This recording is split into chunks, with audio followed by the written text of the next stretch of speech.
Hello everyone, this is Vandana and welcome to the third class of my series that is idioms and phrases. आप सभी का बहुत बहुत स्वागत है। जैसा कि आप लोग जानते ही हैं, मैं अपनी हर क्लास में 15 idioms and phrases आपको कराती हुई चल रही हूँ। 15 इसलिए करा रही हूँ ताकि आपको बहुत ज़्यादा बर्डन ना लगे, वीडियो बहुत ज़्यादा लेंदी ना हो जाए। आप चाहें तो रोज़ाना सोने से पहले जग कर या ट्रैवलिंग के टाइम भी अगर मेरी 15 मिनट्स की ये जो सीरीज़ है इनकी वीडियोस को आप रोज़ाना सुन लेते हैं तो उससे आपका इंग्लिश का एक बहुत बड़ा पोर्शन कंप्लीट होता हुआ चलेगा। जैसा कि आप लोग जानते भी हैं कि हमारी जो इंग्लिश है उसके अंदर वोकैब जो है बहुत ज़्यादा वेटेज गेन करती है, ठीक है, बहुत ज़्यादा वेटेज वोकैब की है। तो आपका जो वोकैब पोर्शन है वो भी कंप्लीट होता हुआ चलेगा। मैं बहुत जल्दी एंटोनिम्स और सिनोनिम्स की भी सीरीज़ लेके आऊँगी, कोशिश करूँगी बहुत अच्छे से एक्सप्लेन करने की ताकि आपको बहुत ज़्यादा दिक्कत ना आए, ठीक है। तो हम स्टार्ट करते हैं अपनी थर्ड क्लास अपनी ईडियम्स एंड फ्रेजेस की, जिसके अंदर फर्स्ट ईडियम है cry for the moon. Cry का मतलब होता है रोना और मून का मतलब होता है चांद। अब मैं रोने लग जाऊं चांद के लिए तो क्या वो मिल जाएगा, या आप रोने लग जाएं या कोई भी अगर चांद के लिए रोने लग जाए तो वो मिल नहीं सकता ना। तो ये हमेशा उन्हीं सिचुएशंस पर ईडियम यूज होता है जहां हम अनरियलिस्टिक डिमांड्स कर रहे हैं जो पूरी नहीं हो सकती। For example, if I want rain in the desert, so what I am doing, I am crying for the moon.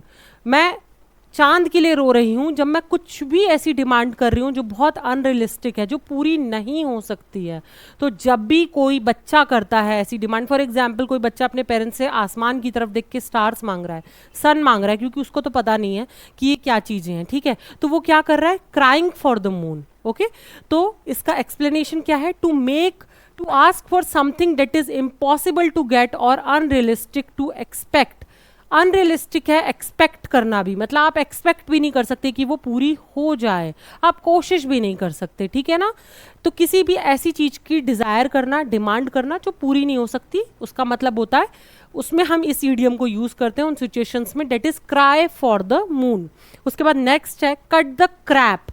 Krebs का मतलब समझिए, क्रैप का मतलब होता है नॉनसेंस, वर्थलेसनेस, मतलब बकवास। जैसे आप कहते हैं ना कोई आपके आगे बकवास करे जा रहा है, कुछ कुछ बोले जा रहा है, तो आप क्या बोलते हैं, बकवास बंद कर।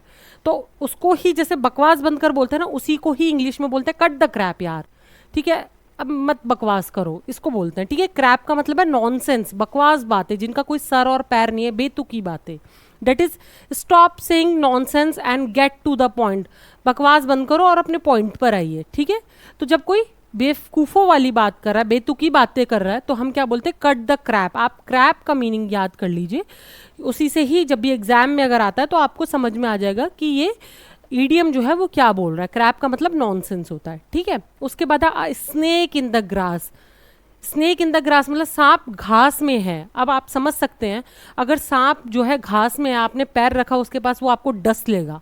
हिंदी में इसी से आप इसको जो है कनेक्ट कर सकते हैं। हम हिंदी में बोलते हैं आस्तीन का सांप। तो ये हम कब यूज़ करते हैं, जब कोई अपना कोई क्या कर रहा है, धोखा दे रहा है, ठीक है, या फिर बैक स्टेबर है, मतलब पीठ में छुरा घोप रहा है। जब हम बोलते हैं ऐसा कि यार उसने तो पीठ में छुरा घोप दिया, मतलब आस्तीन का सांप निकला, ऐसा भी बोलते हैं।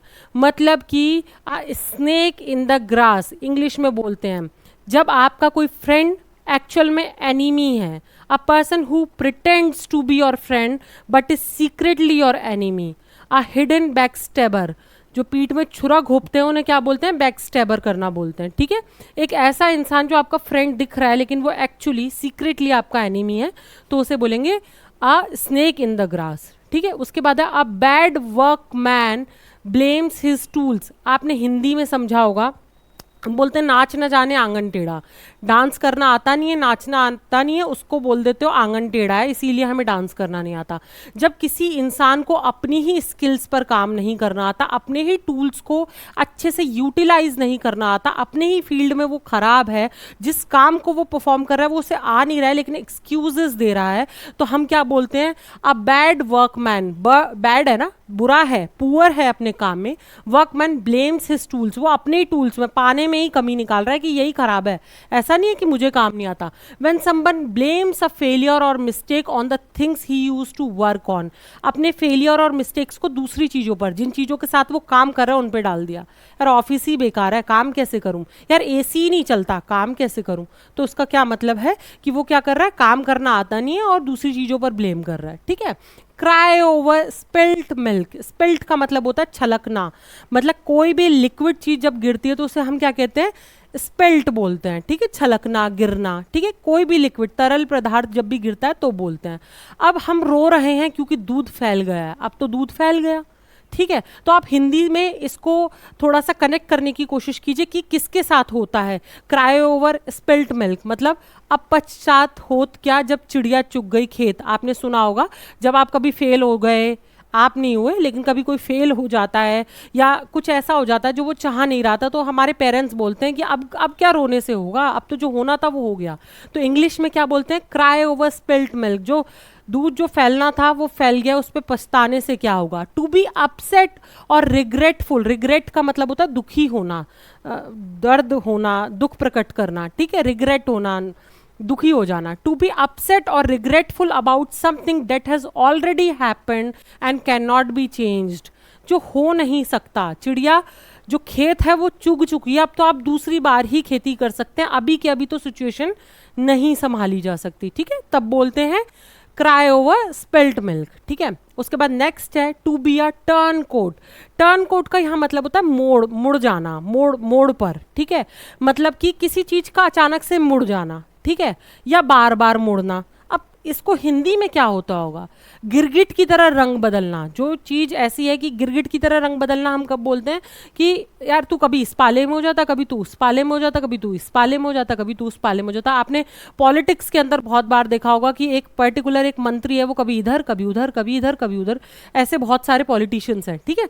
To be a turncoat, गिरगिट की तरह रंग बदलते हैं। A person who abandons one side and came in favour of an opposing one, ठीक है, मतलब कि उसने क्या कर दिया, छोड़ दिया, त्याग दिया एक साइड को जिस तरफ वो था। अबंडेंस का मतलब त्याग देना, छोड़ देना, एक तरफ को छोड़ दिया और दूसरा जहां अपोजिंग पार्टी थी उस तरफ आ गया, ठीक है। ज्यादातर इसको डिसलॉयल्टी और बिट्रेयल, डिसलॉयल्टी आप लॉयल्टी का मतलब समझते हैं वफादारी, डिसलॉयल्टी बिल्कुल उसका उल्टा है। बिट्रेयल मतलब धोखा देना, इसको उन कंडीशंस पर यूज किया जाता है, ठीक है। गिरगिट की तरह रंग बदलता रहता है यार तू, ठीक है, तो उसे क्या कहते हैं, to be a turncoat. उसके बाद सोर ग्रेप्स, खट्टे अंगूर, आप हिंदी में समझ गए, सोर का मतलब खट्टे और ग्रेप्स का मतलब अंगूर। खरीद सकते नहीं हम ग्रेप्स को, तो हमने कह दिया अंगूर ही खट्टे हैं। हम किसी सिचुएशन को कर नहीं सकते, हम किसी काम को कर नहीं सकते और उसी में कमी निकाल दी, अरे ये मेरे लायक ही नहीं है, ये कंपनी मेरे लायक ही नहीं है, मुझे ये जॉब नहीं मिल रही क्योंकि यार ये जॉब मेरे लायक नहीं है। ऐसा नहीं है कि मैं इसके लायक नहीं, जॉब ही मेरे लायक नहीं है, तो आपने क्या किया, अपना जो भी कुछ था उसको दूसरी चीज के ऊपर डाल दिया, ठीक है। समवन इज बींग रिसेंटफुल, मतलब क्रोधित है या एग्रेसिव है, because they can't have something they desire, मतलब मेरा मन तो है अंगूर लेने का लेकिन मैं ले नहीं सकती, तो मैंने क्या कह दिया, खट्टे हैं, ठीक है। समवन इज बींग रिसेंटफुल मतलब कि क्रोधित है, थोड़ा सा गुस्सा है, एग्रेसिव है किसी चीज को लेके क्योंकि वो हो नहीं पा रही और फिर उसी ने उसी में ही कमी निकाल दी, ठीक है, तो उसे बोलते हैं सॉर ग्रेप्स। आप हिंदी में बहुत अच्छे से इसे समझते होंगे, खट्टे अंगूर बोलते हैं। Cup of T, when something is preferable. Cup of T का मतलब आप टी से समझ सकते हैं, जो चाय है ना हमारे स्पेशली भारत में उस चीज़ों के साथ कनेक्ट की जाती है जो हमें बहुत पसंद होती है, क्योंकि चाय लवर्स जो होते हैं ना वो बहुत एक्सट्रीम वाले देखे जाते हैं।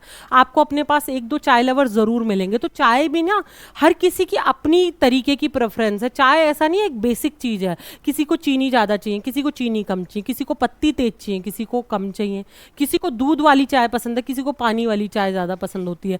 तो इसमें क्या, हर इंसान की अपनी प्रेफरेंस है। तो जब कोई चीज हमारे अकॉर्डिंग होती है, हमें पसंद होती है, हमारी फेवरेट होती है, हमारे फेवर में होती है, हमारी प्रेफरेंस होती है, तो हम उसे क्या कहते हैं, cup of tea. You are my cup of tea. एक दोस्त मिला, नया दोस्त बना और उसके और तुम्हारे जो थॉट्स है, थिंकिंग प्रोसेस, विचारधारा बिल्कुल सेम है, तो बोलोगे यार you are my cup of tea, तुम बिल्कुल मेरे कप ऑफ टी की तरह हो, मतलब तुम मेरे फेवरेट हो, तुम मेरे प्रेफरेंस हो, तुम मेरी, मुझे तुम पसंद हो, क्योंकि वो तुम्हारी टी की तरह है, ठीक है। तो कप ऑफ टी हमेशा कहाँ यूज होती है, जहाँ चीज आपको पसंद आ रही है। बहुत सारी चीजों में से आपने एक चीज चुन ली, this is my cup of tea, ठीक है। उसके बाद the grass is always greener on the other side. हमेशा दूसरी तरफ की घास ज़्यादा हरी दिखती है। आप हिंदी में जानते होंगे, हम कहते होंगे दूसरे की थाली में हमेशा घी ज़्यादा दिखता है। ठीक है, इसका मतलब ये है कि कुछ लोगों की ये प्रवृत्ति होती है, ठीक है, कि वो हमेशा ये देखते हैं यार मैं ही दुखी हूँ, वो मस्त है, मेरे पास ही ये नहीं है, उसके पास तो सब कुछ है। मतलब अपने दुख ज़्यादा दिखाई देते हैं लेकिन खुशियाँ कम दिखाई देती हैं, दूसरों की गम कम दिखाई देते हैं, खुशियाँ ज़्यादा दिखाई देती हैं। तो इस चीज़ को जब हम कब यूज़ करते हैं, जब when people think that others lives or situation is better than their own लगा दीजिए। अपने से ज़्यादा जब दूसरों की खुशियाँ, अपॉर्चुनिटी, ज़िंदगी ज़्यादा अच्छी दिखती है, दूसरों की नौकरी में ज़्यादा पैसा दिखाई दे रहा है, दूसरे बोला ये तो काम भी नहीं करता और इसकी तो सैलरी भी बहुत ज़्यादा, मैं काम भी ज़्यादा करता हूँ मेरी सैलरी भी कम है, हर किसी को लगेगा। फिर आप उससे जाकर पूछेंगे, वो कहेंगे नहीं नहीं मेरा काम ज़्यादा है, सैलरी कम है, इसके साथ ऐसा है। तो हमेशा दूसरों की थाली में घी ज़्यादा दिखना, मतलब कि the grass is always greener on the other side, दूसरी तरफ जो घास है वो ज़्यादा हरी है, मेरी वाली जो घास है ना वो कम हरी है, वो ज़्यादा हरी है। समझ में आया मीनिंग? तो हिंदी में भी मैं आपको थोड़ा थोड़ा ट्रांसलेट करती चल रही हूँ ताकि आपको दिक्कत ना आए। उसके बाद है to rub salt into the wound. Wound का मतलब होता है घाव। घाव के ऊपर जब आप नमक मल देते हैं तो आपको हिंदी में समझ में आ रहा होगा जले पर नमक छिड़कना। ठीक है, किसी चोट पर नमक को रगड़ना, इंग्लिश में हो गया जले पर नमक छिड़कना। कि एक तो दिक्कत थी, मतलब कि अभी आप किसी एग्जाम में, आप नहीं कोई और किसी एग्जाम में फेल हुआ फॉर एग्जाम्पल, ठीक है, और वो उसकी जो टर्म, वो जो अटेम्प्ट था वो बिल्कुल लास्ट था क्योंकि उसकी एज लिमिट खत्म हो गई।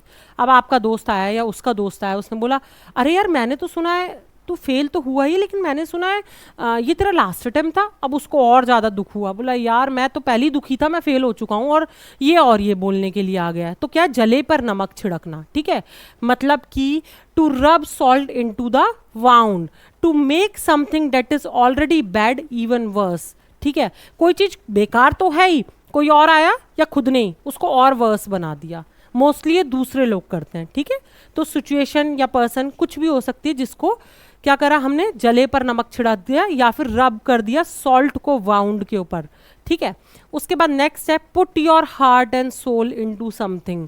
किसी चीज़ में अपनी दिल और जान दे देना। एक गाना भी है, दिल दिया है जान भी देंगे ए वतन तेरे लिए, उसी से ही आप समझ लीजिए कि किसी चीज़ को, जो वो देश प्रेमी है जिसने ये गाना गा रहा है, जो हीरो मूवी के अंदर वो देश प्रेमी है, देश को क्या दे रहा है, दिल और जान दोनों दे रहा है।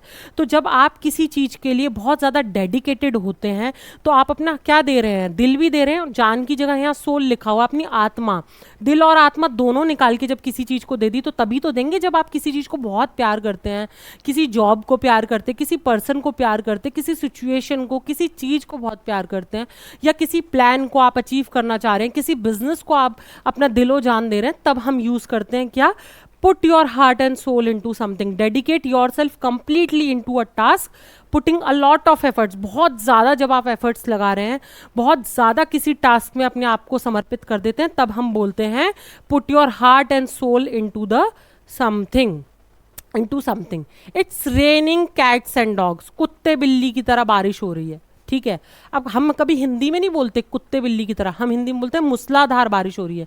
लेकिन यहाँ कैट्स एंड डॉग्स क्यों बोला, कि मतलब कुत्ते बिल्ली की तरह। जैसे आप समझते हो कि जब आप बहुत एग्रेसिव होकर झगड़ते होंगे तो आपकी मदर्स बोलती होंगी क्या कुत्ते बिल्ली की तरह झगड़ते रहते हो, मतलब कितने एग्रेशन में लड़ते हैं ना, वो भागी उसके पीछे पीछे कुत्ता भागा, या तो वो लड़ रहे हैं या आपस में भी झगड़ रहे हैं, तो कितने एग्रेशन में झगड़ रहे हैं। तो जब क्या होता है, बारिश बहुत तेज होती है तो उसे इंग्लिश में बोलते हैं it's raining cats and dogs, कुत्ते बिल्ली की तरह बारिश हो रही है। ठीक है, हिंदी में, लेकिन हिंदी में हम ऐसे नहीं बोलते। जब मूसलाधार बारिश हो रही है, बहुत ज़्यादा बारिश हो रही है, तब हम बोलते हैं अ हैवी डाउन पोर। पोर का मतलब होता है किसी चीज़ को किसी चीज़ में पलटना और नीचे पलटना, डाउन पोर। ठीक है, बारिश नीचे गिरती है। ठीक है, हैवी डाउन पोर हो रहा है, rain coming down very quickly and hard, बहुत तेज और फास्ट जब बारिश हो रही है, मूसलाधार बारिश हो रही है, बादल फट जा रहे हैं, तब हम बोलते हैं it's raining like cat and dogs. ठीक है, उसके बाद नेक्स्ट है गोबिली गुक। अब गोबिली गुक क्या है यार, ये अब जैसे ये समझ में नहीं आया ना, ऐसे जो भी लैंग्वेज, कभी हम किसी लैंग्वेज की बात कर रहे हैं, ठीक है, वो उसमें इतनी ज़्यादा टेक्निकल टर्म्स भर दी हैं कि हमें वो समझ में ना आए, तभी हम उसको भी क्या कहते हैं, उस सिचुएशन को कहते हैं गोबिली गुक। मतलब कि जैसे ये आपको समझ नहीं आ रहा ना, ऐसे ही इसका मतलब भी यही है कि किसी लैंग्वेज का बहुत ज़्यादा किसी पॉलिसी का, किसी चीज़ का हद से ज़्यादा टेक्निकल टर्म्स यूज़ होने की वजह से हमें उसका समझ में ना आना, ये बहुत आसानी से आप याद कर सकते हैं। बड़ा ही अजीब सा टर्म्स है, डेट इज़ गोबिलीगुक। ठीक है, गोबिलीगुक कब यूज़ करते हैं? जब हमें कोई चीज़ समझ नहीं आई, कोई कंपनी है उसकी नई पॉलिसीज़ आई हैं और वो है ना बहुत ज़्यादा टेक्निकल टर्म्स के साथ भरी हुई है, बहुत रूल्स एंड रेगुलेशन है, हमें समझ में नहीं आ रही, तो हम क्या बोलेंगे? ये तो बिल्कुल गोबिलीगुक है। ठीक है, या कोई चीज़ है, आपका फ्रेंड कुछ बात कर रहा है और आपको समझ नहीं आ रहा, तो आप क्या बोलते हो? ए चल अब खत्म कर, हिंदी में बोल, बोलते हो ना ऐसा? हिंदी में हम लोग ऐसे बोलते हैं ना, हिंदी में बोल, चल कम टू द पॉइंट। तो बिल्कुल उसी तरीके से गोबिलीगुक होता है। ठीक है, जिसका मीनिंग, इसका मीनिंग ही ये है कि समझ में ना आना, कोई लैंग्वेज समझ में नहीं आना, क्योंकि उसके अंदर बहुत ज़्यादा टेक्निकल टर्म्स भरी हुई हैं। ठीक है, तो इसका मतलब भी समझ में ना आना है और ये आपको समझ में भी नहीं आ रहा है, लेकिन एग्जाम के पॉइंट ऑफ व्यू से बहुत आसान है। अजीब सा नाम है, हमें समझ नहीं आ रहा है, इसका मतलब भी समझ में नहीं आना है। ठीक है, उसके बाद है वीक इन द नीज। नीज मतलब घुटनों में वीक होना, वीकनेस आ गई घुटनों में, तो घुटने तो जान है, घुटनों की वजह से ही हम खड़े होते हैं। तो अब आप समझ लीजिए इसका मतलब भी ये क्या होता है, इमोशनली या फिजिकली जब हम वीक होते हैं, हमें चक्कर आ रहे होते हैं। ठीक है, आपने अक्षय कुमार का वो देखा, अरे मुझे चक्कर आ रहे हैं, अरे मुझे चक्कर आने लग गया। ठीक है, बहुत फेमस है, बहुत वायरल होता है। ये बिल्कुल उसी की तरह है, to experience a feeling of physical और इमोशनल इनस्टेबिलिटी। फिजिकली या इमोशनली आप इनस्टेबल है, feeling like you might fall over, आपको ऐसी फीलिंग आ रही हो यार मैं गिर जाऊंगा, तो आप क्या बोलते हो? Weak in the knees, I am weak in the knees, मैं अपने घुटनों में वीक हूँ। अब ये इसका कोई एक्चुअल मीनिंग नहीं निकल के आ रहा। ठीक है, ये इन द नी जो है थोड़ा सा गड़बड़ है, लेकिन क्योंकि ये क्या है, ये एक ईडियम है, ये एक फ्रेज है, इसीलिए इस तरीके से लिखा हुआ है, वीक इन द नीज। उसके बाद नेक्स्ट है साउंड्स गुड। आपने पता होगा कुछ भी प्लान है, आपके फ्रेंड ने अगर आपको प्लान बताया, आपने बोलोगे साउंड्स गुड, अच्छा लग रहा है, सुनने में मज़ा आया, साउंड्स गुड, कानों को मज़ा आया। ठीक है ना, तो साउंड मतलब आवाज़, और अच्छी, जब आपको आवाज़ अच्छी है इसका मतलब आपसे जो कुछ बोल रहा है, जब कुछ आपके मुताबिक बोला गया, आपको कोई प्लान अच्छा लग रहा है, आप किसी चीज़ के साथ एग्री करते हैं, तब बोलते हैं साउंड्स गुड। ठीक है, एक्सप्रेशन इंडिकेटिंग एग्रीमेंट, किसी के साथ आप एग्रीमेंट कर रहे हैं, yes I agree with you, और approval of a plan, suggestion और आइडिया, आपने अप्रूवल दिया, यस बहुत अच्छा है, थम्स अप करते हैं ना जब, यस साउंड्स गुड, तब हम क्या यूज़ करते हैं? Sounds good. ये एक ऐसा एक्सप्रेशन है, ये पॉजिटिव एक्सप्रेशन है, जब आप से किसी ने आकर कुछ शेयर किया और आप उसके साथ एग्री कर रहे हैं। साउंड का मतलब होता है आवाज़, गुड का मतलब कोई आवाज़ अच्छी आई। ठीक है, तो आप समझ जाइए जो आपके मन की बात है, जो आपके फेवरेट बात है, फेवरेबल बात है, वो हुई है, तो आप क्या बोलोगे? Sounds good. ठीक है, तो ये हो गया हमारा आज की क्लास। अब मैं नेक्स्ट क्लास में आपके साथ फिर मिलूंगी नए 15 ईडियम्स एंड फ्रेजेस को लेके। Thank you so much. अगर आपको मेरा समझाया हुआ समझ में आता है तो प्लीज़ मेरी वीडियोज़ को लाइक कीजिए और मेरे चैनल को सब्सक्राइब कीजिए, ताकि मैं और ज़्यादा मोटिवेटेड फील करूँ और आपके लिए मेहनत करूँ और भी ज़्यादा अच्छे से एक्सप्लेन करके आपको आपके अचीवमेंट तक पहुँचा दूँ। Thank you so much.